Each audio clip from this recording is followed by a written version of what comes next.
Tension filled the K-9 unit at the Brookdale Police Department. Officers stood in silence, their eyes locked on the large German shepherd pacing behind the steel enclosure. His name was Rex, strong, sharp, and dangerously unpredictable. He had bitten 2 trainers and nearly mauled a 3rd. The heavy door creaked open. A woman stepped in, her hand tightly holding a small boy wearing dark glasses. Her voice trembled. "This is my son, Eli. He lost his sight when he was 2, but he's always had a strange connection with animals." Sergeant Marcus Hales scoffed. "Ma'am, that dog isn't exactly friendly." But Captain Darren Cole raised his hand. "Let's give the boy a minute." Eli let go of his mother's hand and walked toward the fence. The entire room held its breath. Rex froze. The low growl in his chest faded. Something shifted in the air, quiet, tense, almost electric. "Hi, Rex," Eli whispered softly. "It's okay. You're safe." Rex tilted his head, sniffed the air, and took one cautious step closer. Eli knelt, his small hands reaching out until they found Rex's muzzle. "You're not angry," Eli whispered. "You're just scared." Like me, and for the first time in months, Rex sat down. Calm, silent, still. Captain Cole stared in disbelief. "Your son just did what no one else could." Rachel, Eli's mother, managed a shaky smile. But deep in her eyes flickered something else. Fear. That night, Captain Cole couldn't sleep. He replayed that moment in his head again and again. How the wildness in Rex simply vanished at a single whisper. "What did that boy say?" he muttered to himself. Across town, Rachel sat alone, staring at an old photograph. A man in uniform stood smiling, his arm around a younger Rex. Her hands trembled. The man in the picture was Ethan Cross, Eli's father, officially dead, but she had always known the truth was far more complicated. Days passed. Rex refused to respond to anyone else. He wouldn't eat, wouldn't move. But the moment Eli arrived, Rex stood, tail wagging softly. "Did Rex ever belong to you before?" Captain Cole asked one day. Rachel froze, then whispered, "No." But her voice told another story. That night, Eli sat on his bed, fingers gently tracing the old collar they'd found in Rex's kennel. "I know who you are," he whispered.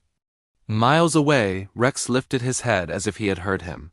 Weeks later, the truth began to surface. An old classified file revealed Rex had once belonged to Ethan Cross, a decorated military handler presumed dead in a mission gone wrong. Ethan's wife Rachel and their infant son Eli had been airlifted out after the explosion. No one ever found Ethan's body. When Captain Cole confronted Rachel, she finally broke the silence. "Yes," she whispered. "Ethan is Eli's father. They told me he died, but I never saw a body." That same night, Eli woke suddenly. "Mom," he whispered. "The man with the deep voice. He's back. The one who tells Rex what to do." Rachel's blood ran cold. A week later, under pouring rain, their doorbell rang. Rachel opened the door and froze. A man with a scar along his jaw stood drenched, exhausted, and trembling. "Hello, Rachel," he said softly. Her breath caught. "Ethan."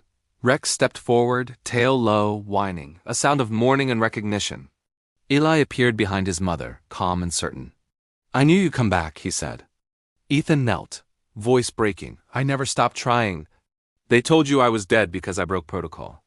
I took you out of that war zone when I wasn't supposed to. I saved you, son." Tears filled Rachel's eyes. "You should have told me. I couldn't," Ethan whispered. They were watching. Headlights flared outside. A black SUV rolled to a stop. Men in suits stepped out. Captain Cole was with them. "They're here for me," Ethan said quietly. Rachel grabbed his arm. "Run!" He shook his head. "No, not this time." Eli stepped forward, his small hand resting on Rex's back. "He saved us once. Now it's our turn." When the agents entered, Captain Cole raised his voice. "You'll hear him out first." Ethan lifted his hands. Rain dripped from his hair. "I didn't go rogue," he said clearly. "I refused an order to abandon the child. That child was my son." The room fell silent. Even the rain outside seemed to hold its breath. Eli stepped closer, voice calm and steady. "He saved me. And he saved Rex."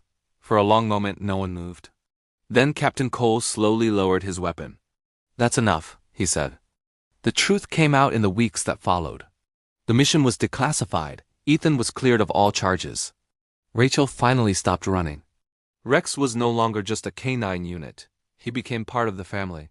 One warm morning, sunlight spilling across the porch, Ethan turned to his son. "Eli," he asked gently, "what did you whisper to Rex that first day?" Eli smiled softly. "Just one word." Ethan tilted his head. "What word?" "Home."